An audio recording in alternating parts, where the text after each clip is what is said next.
Hello, everybody, and welcome to this next episode of Deep Dives, where we jump right into the guts of technology and learn how things work and how to use them. My name's Rob Osell. I'm a developer at this.labs, and today we're really happy to be talking about the Preact CLI. And to do that, we are happy to be joined by Prateek and Anup, who are core team or core contributors to Preact, who are going to walk us through the Preact CLI, how to use it, and all the cool features that it has. So we'll do 20 minutes of this and see how deep we can go. So, without any further ado, Prateek, why don't you take it away? Hey, everyone. Hi. So today we are talking... Okay, I'm already presenting? Right. Can you see my screen? Not yet. Not yet. Okay. Let me quickly just share this. Okay, so we are super excited to talk about the next major version of Preact CLI, which is Preact CLI 3.0. That's what we'll be covering in this next 20 minutes.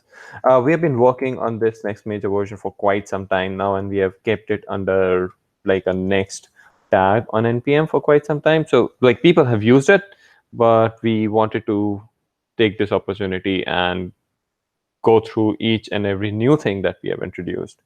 So I'm Prateek, and I'm joined by Anup, who will be taking you through what is Preact CLI and how it works, what are the basic commands that you can use, and then I'll tell what are the new things that we did for Preact CLI 3.0 and why we did those new things and why do they matter. So just to start with, Preact CLI is basically a CLI tool for scaffolding your progressive web apps or single page apps. It just basically is a tool which makes sure that you do not bloat your web application by choosing the wrong kind of defaults. So it gives you good defaults out of the box. You run one command and it scaffolds a small set of code for you, which you can use to build your entire app on. With 3.0, our main theme was we want to be present with the developer as they build their app, and we want to make sure that all the best practices are taken care of. So until 2.0, we basically gave you a code that you can build on. So that code, that starting point, was one thing that we took care of.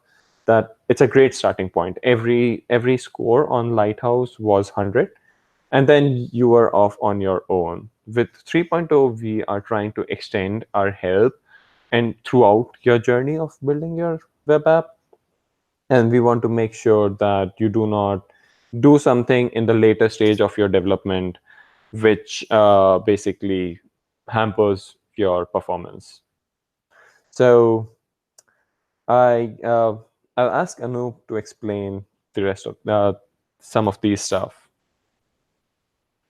Hi. So let's start. Let's start with the core lib. So Preact itself is smaller when compared to the other frameworks what we have right now at this moment. Sort of like React, which is sitting at React core itself is a bit smaller, but React DOM is a bit heavier. Like if you compare, since you have to use React and React DOM together for for both, it's a bit heavier in terms of the time what you get for the compilation for your particular framework library and the application altogether. And that's where Preact comes into the picture, where Preact itself is like sits at around at 3 KB at this moment, and then we almost give you like all the features available, like faster DOM splitting. And in terms of Preact is mostly concentrated in performance basically. And coming to the next point, it's dev tooling. So CLI is a tool which is what we initially thought of what we give to everyone so that they can just simply get started with by creating applications for Preact. Start creating applications in Preact, and then we can talk about the component libraries. What we have component libraries like uh, Preact material components, and then there are like a couple of other community projects which are available for you can just simply plug them in your Preact applications and then start using it. Yeah. So all you just need to do to install Preact CLI is npm install -g for global and Preact CLI -then and next. So that will install the latest version of the next, and you should be good to go. Yeah. So as I said earlier, like it's the you just need to do Preact create default uh, foo, and you're good, and your PWA or the single page application will spin up in like no time, and you're like good to go with the development. Yeah. Now the next thing is the perf. So nowadays, if you see everyone, um, any company or any developer mainly concentrates on the performance of the web applications, where you need to deliver your content to the users as soon as possible. And these all considering these all things, Preact CLI gives you performance. The performance metrics what you get from Preact CLI applications is right 100 right out of the box. That's full out of full. And then there are a couple of other features like what we give you, like route based code splitting, and then gray defaults, like so that you don't, as a user, you don't need to go and edit the config, edit the webpack config or the Babel config, and then you can just simply start developing on the current defaults whatever we provide with at this moment. And on top of that, we have features like pre-rendering, where the mm, your initial page load will be like as less as possible, like initial page load time will be as less as possible. And then offline support is the other thing what we support, what we give by default from Preact CLI, which is even if you go offline, like uh, your web application will be like still running in the background, like so whenever it comes online you'll be able to like get it, update your data or and all those with the different service worker strategies available, like you know, you know, cashier first, and there are like multiple other service worker strategies which you can use. And then there is other thing, and then uh, people really love to get the purple scores. Purple is one of the main patterns what everyone uses all throughout, and we support purple pattern right out of the default. And yeah, coming to the next point, PWA is the as in since it's Preact CLI mostly concentrates on giving you the best progressive web applications, and so that means like giving you 100 out of the score, 100 lighthouse scores right out of the box, like without any extra modifications or code changes or anything. Yeah. So I'll just quickly show you a demo of how things work, and yeah, I'll just share my screen. Okay. So to create any project, I hope I'm not sure whether the screen size is visible or not. Yeah, now it should. Good. So Preact create default uh, this.foo is -foo, and in a couple of minutes you will be like ready to go with creating your default application. And since it might take a while to install the dependencies and all, I've already created a project, so that's the example over here. And so there are a couple of commands what we give you right out of the box. Uh, couple of uh, there are a couple of things. The few things are people might wonder like how and what all templates can I use for creating my applications and all those. So we have commands like Preact list. Uh, Preact list, it will fetch all the default templates whatever we have at this moment in the uh, which are listed in the official website, and you can see all those like right out of the box, and you can create all these template. You can create your projects based on any of the templates what you want. And then so this example I've created with the Preact default. So just to give you a glance of how it works, Preact, let's start. Let's spin up the local dev server. Npm start. Cool. And which version of Preact is it using out of the box? Is it using the latest? Is it using 10, or what version do you guys have the CLI on? So Preact stable version right now is in 2.2.1, and we'll be like spinning out 3.x. 3.x right now is in alpha, and it should we are planning to do a major release or a release candidate in a couple of days, and then we'll just leave it out in the user land and test it a couple of days, so that like if at all there are any bugs which are coming, we'll just fix them. Yeah. I guess you were asking about the core lib.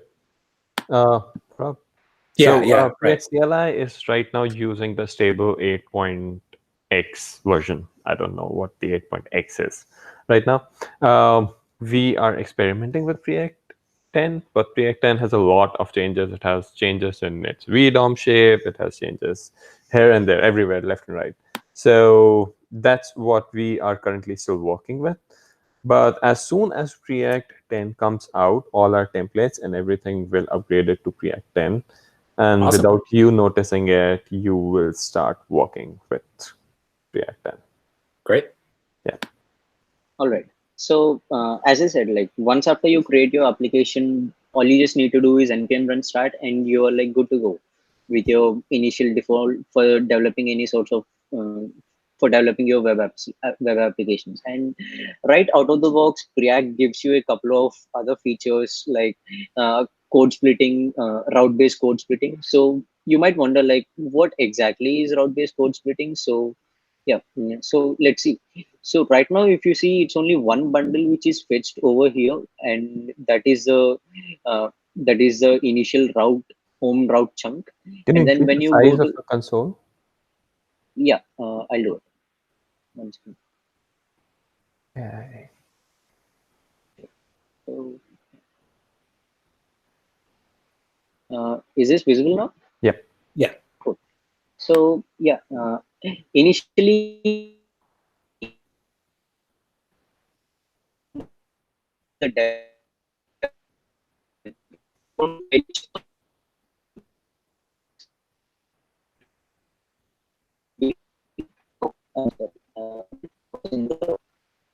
so development mode, it's a pretty much straightforward. So so we have this a bit of a small hack in Preact 2x where you won't. So normally developers see a flicker whenever you navigate between multiple routes, and that sort of like breaks the user experience a bit. And those all things are taken care in Preact CLI. And to show you a quick demo of how can you spin up the how can you do the how can you test the production environment in your local machine. So we provide that right out of the box in Preact CLI 2.0 that you can just start with npm run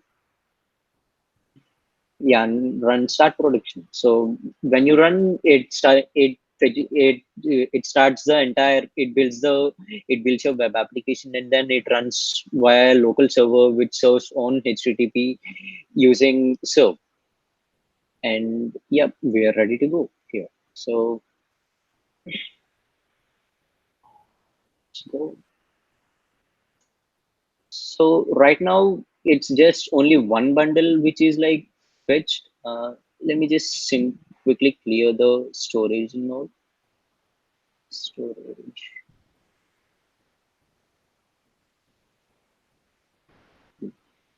Yeah. So coming back here, on the initial load, I'm just simply fetching the home chunk which is required. So if you see, this is my home chunk, but the moment when I navigate to the other route, it goes and fetches the next bundle. Where? Yeah, here. So the route profile chunk is fetched after when I navigated to the. So these sort of things like code splitting and all, we provide. Preact CLI provides you right out of the box, and you don't need to worry about doing any sorts of adding extra code just to split your bundles internally and all those. Yeah. Cool. And when Now it's doing that, is it doing that? If they make new files, is it something in the code that they'll need to copy, or no matter how many files they add to their application, it's gonna sort of either some way automatically do that splitting for them? So we have a code structure where every page of yours is kept under a route folder. So every folder that you create under route is automatically code splitted. Oh, awesome. So whenever you create a new page or new folder under route, it gets automatically code splitted. That's great. cool. So now Prateek will take over and he'll explain the remaining thing. Oh, okay, I need to stop this. Yeah, over there. Yeah.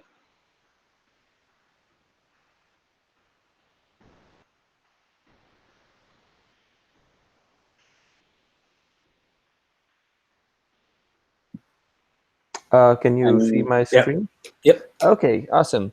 So those were like the three basic commands: the Preact create, which creates your scaffold, which creates the scaffolded code for you; Preact build, which basically builds your app; and then Preact watch, which basically is a React hot loading dev server for you, right out of the box, given to you for your convenience.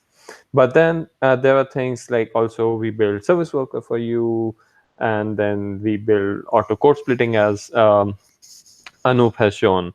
But then we realized over time that there are new things, like because technology, so it keeps evolving, and then there are new things which can help us perform better, which can help your web apps perform better. So here's a list of few things that we considered super important and we are shipping with 3.0. So first up is modern JavaScript. So modern JavaScript is basically we ship you 2 sets of your JavaScript files and load the we load the JavaScript file which is best suited for your browser and is the smallest size that can run with your browser. So this way your users download the smallest amount of JavaScript. Then till 2.0, we were shipping with one single big CSS file. But now with 3.0, we also code split your CSS along with every JavaScript route. Third is inline critical CSS. So for great first paint times, we just inject the critical CSS of every page in the head of the page, so that when the browser is painting, it does not have to go over the network and then fetch the CSS file and then paint it. It's like it's right there in the head, which whatever is critical. Fourth is like Typescript support. For until 2.0, you have to add some plugins in Preact CLI to make TypeScript work. But now with 3.0, there is a template. So all you have to type is Preact create TypeScript and the name of your project, and we create a TypeScript project for you. Next up is better service worker. So until 2.0, we were using SW precache, which is now declared as deprecated, and we are moving to Workbox, which means better capabilities like background sync, offline analytics, and more stuff are coming to Preact CLI for your web app development.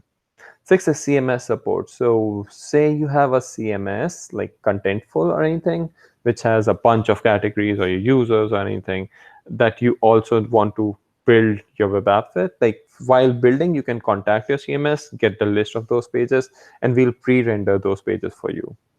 And 7th is Brotli. So until now, everything was gzip. So gzip and Brotli are two web compression mechanisms, and Brotli has shown better results than gzip. So although even if your CDN does not support Brotli as of now, you can build Brotli files and host it to your CDN.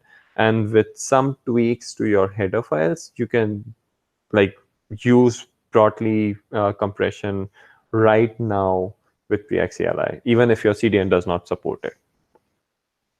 So I'll start the demo as well. So this is what modern JavaScript means.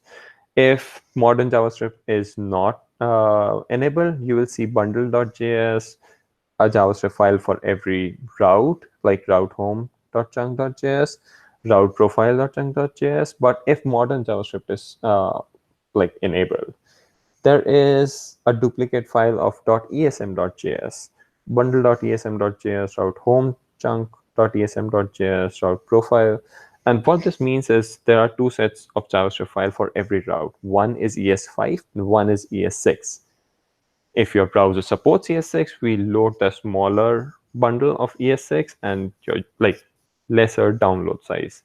But if your browser does not support ES6, then we'll load the conventional bundle. With this mechanism, material.preactjs.com, which is our site for our material components library, has seen a benefit of 12 KB unzip on its core bundle itself. Like there are more bundles that we are loading, but on the core bundle itself, there's a gain of 12 KB with the help of this mechanism. We use the module technique of browsers to load the correct bundle out of the box. Let me show you what this means. So here is a project that I built using the modern JavaScript. So this is my bundle, which is, and this is like the smallest amount. There's hardly any code in this application, so the difference is really low. But as you code more and more, the difference grows. So this is the ESM bundle, which is 23.8, and this is the conventional bundle, which is ES5, all ES5 code, which is 25 KB. And this is like only scaffolded code, like which is only our dependencies and two routes. As you write more and more code, this gap between this size and this size keeps growing more and more. And this is what modern JavaScript is. Modern JavaScript feature is about. The way that we load is we use a mod. Font size fine? Yes. Okay. We have a module tag and a no module tag, which loads basically these two. So if your browser supports type module scripts, we load the smaller bundle. If it does not, we basically load the conventional bundle. This is basically what modern JavaScript was. Okay, next up, CSS chunking. As I told you, let's go to network tabs and see what exactly I'm loading. So this is the CSS for this JavaScript, for bundle main JavaScript. And this is the CSS coming for route home, which means that the CSS required only for this page is loaded. When I go to profile page, only then the JavaScript. So like lazy loading of JavaScript was happening in Anup's demo, which was with Preact 2. But now the lazy loading of CSS is also happening with 3.0. So which means even lesser number of bytes being downloaded for any page to show to the user. Faster web apps as a result.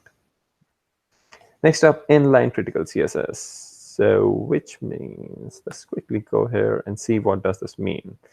The CSS actually required for this page is injected into the head as a style tag. And this is the CSS required only for this page and not for the entire app, which means the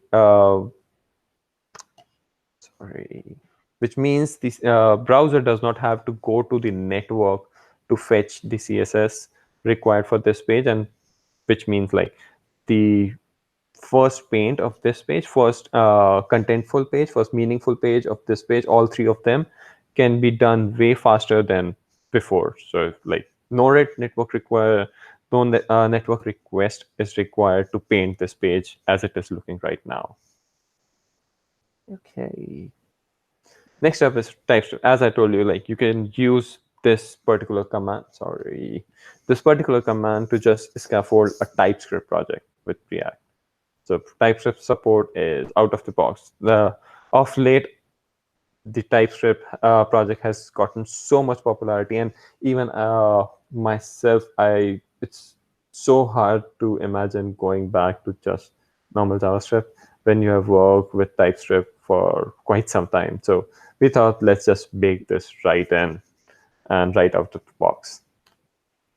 Next is CMS support. So for example, let's just imagine a scenario here that you have a shop, an e-commerce shop, and you have a bunch of categories in your e-commerce. So if your CMS has a link, has an API which exposes those categories, you can put this code in a pre-render urls.js file. And this code will basically fetch those categories, will make an array of those categories with a URL, a title, and a details. So these three things will be given to your Preact CLI, and that Preact CLI can now create pages for all the categories already pre-rendered. So you don't have to like server-side render them if you don't really require it, or your users don't have to wait for them to be rendered on the client side to see the actual content. You can contact your CMS. You can just get all the details from the CMS, and Preact CLI can pre-render HTML files based on the data coming from your CMS. And next up, Brotli support. This is really interesting. So let's go to, I'm trying to show the difference here. So this is a normal Preact app. And okay, this is the bundle size, which is 7.5 KB. Both of them are hosted on Netlify, and Netlify out of the box does not support Brotli to be uploaded. Whereas these JavaScript files are right now being compressed using gzip. The other project to which I have enabled Brotli has Brotli encoding enabled, which means smaller bundle sizes. So this is 23.4, whereas this was, please be more than that. Okay, no, something's wrong. This is bundle. Oh yeah, you can't compare it. This is material project versus that's a non-material project. Sorry. Okay, maybe I'll still try to show you. Okay. Yep, this is the gzip one, which is 23.4 and .pr.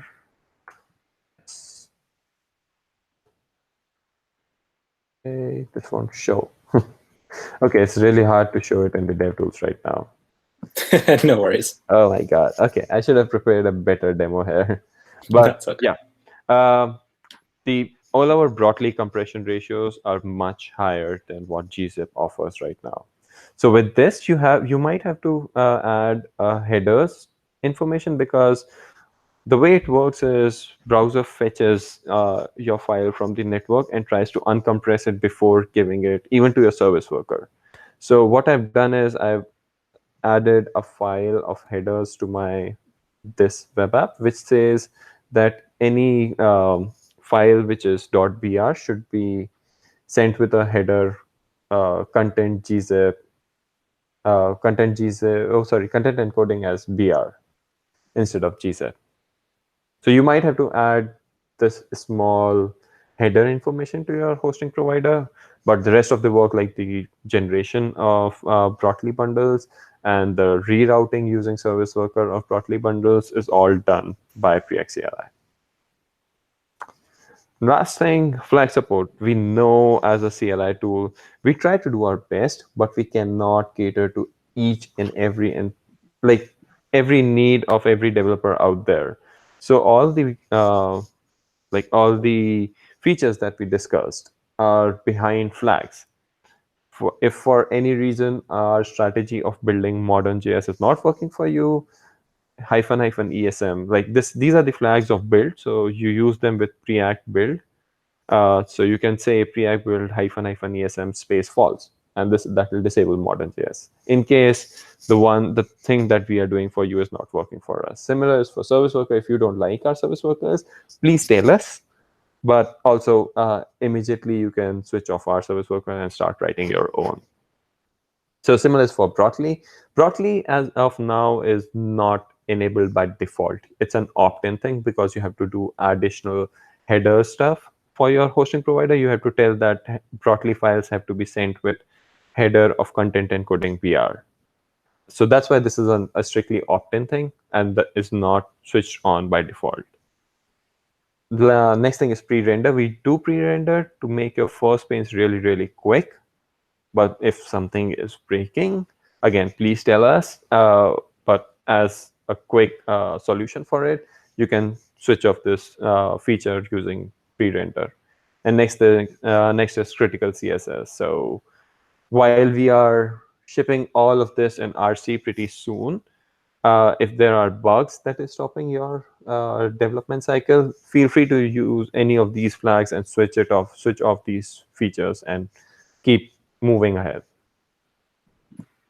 We also took some time to fix the most common bugs. So we with 2.0, everybody came and asked, like, where's the HTML file where I can edit this? Because we never exposed that HTML file. With 3.0, we are putting that template.html right in your project. At the time of scaffolding, there's a template.html. You can edit this HTML file for custom titles, custom content inside body, or anything that you want to do to your HTML right here, and we will do it. So this was the most common question, most frequently asked question that we had with Preact 2. Next is more props. So while at the time of pre-rendering, till Preact 2, we were only exposing URL and title to the component. So that this is the URL and this is the title for this page, and you have to pre-render yourself. With Preact CLI 3.0, you can give as many props as you want, and the component will receive it. The page will be pre-rendered with those props. We also have reduced the download of the CLI itself because all of us want smaller node modules. There you go. Yeah, and this is one big announcement from us that 15th of May, we will be pushing this to a stable. This Preact CLI 3.0 will become the stable release.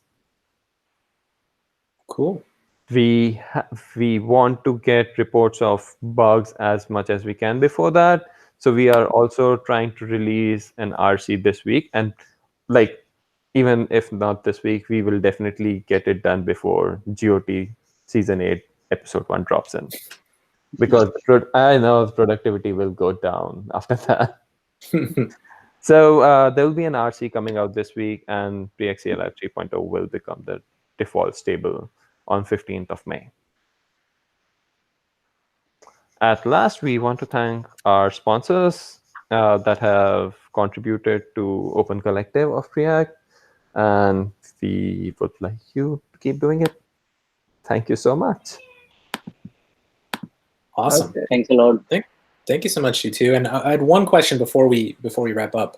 Yes. Which was for people that might be using the CLI now, or people that might start playing with it. Obviously, they don't have long till the RC drops, but if they were looking to play with this or start using this for a project, are you guys really planning on making the transition both from CLI 2 to CLI 3 and from maybe Preact 8 to Preact 10 smooth? Like, so people don't have to be afraid of using what you guys have now and they're like, oh, I'll just wait till 3.0 or something like that. Like it's so transition from Preact 8 to 10, if you're using CLI, will be a zero effort for you because we will upgrade your dependencies. So you might have to like upgrade Preact CLI once as a minor release or a patch, but on your side, our aim is to keep it as zero efforts from your side. From 2.0 to CLI, yes, there are some breaking changes. So your older templates might no longer work, or will be your older Preact config.js might no longer work because Preact CLI 2.0 was based on Webpack 3 and its plugins, whereas the next version is based on Webpack 4 and its whole plugins. and its ecosystem. So yes, we have a big dependency on a bunch of stuff. So this is a breaking change, and that's why it's a major release. But for the Preact core library, our aim is to keep it as 0 efforts. And that's why the CLIs are such great tools. Yep. All right. Well, thank you two so much for introducing us to the Preact CLI and giving us a great taste or teaser of what's to come and what's coming soon, right, before Game of Thrones starts. So you don't have long, but we look forward to playing with that. So thank you so much, Prateek and Anup, for being here and talking about this. If you want to talk to these guys and ask them questions about anything that they presented here or Game of Thrones, I don't know. No spoiler stuff. You can find Prateek on Twitter at _PrateekBH. That's PrateekBH. And you can find Anup at _Reznord. So REZNORD. Thank you so much, guys. And thank you, everybody, for watching this episode of Deep Dives. Thank you. Thank you.